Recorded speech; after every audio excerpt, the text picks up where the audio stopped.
তাদের উদ্দেশ্যে আমাদের বিশেষ অনুরোধ, আপনারা তাড়াতাড়ি বাইক করে বের করুন, তাড়াতাড়ি বাইক করে বের করুন। আমাদের পশ্চিম পাশে এবং দক্ষিণ পাশে আমাদের সব রকম পার্কিং এর ব্যবস্থা করা আছে। আপনারা বাইক আরোহী গেটের মধ্যে ঢুকিয়ে দিয়েছেন, বাইকগুলোকে ভুলবশত ঢুকিয়ে দিয়েছেন।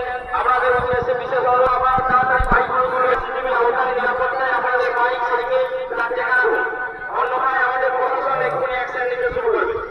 আপনারা যারা বাইক আমাদের পশ্চিম পাশ থেকে কোনো বাইক এবং তার জায়গা করতে দেবেন না। লেন লাইট পোস্টে যারা আছেন ডিউটি, তাদের উদ্দেশ্যে আমাদের আমরা ওই লাইট পোস্টের পাশ দিয়ে কোনো রকম বাইক তার জায়গা বেরোনো যাবে না। গেস্ট হাউসের সামনে যারা এদিকে বাইক তারা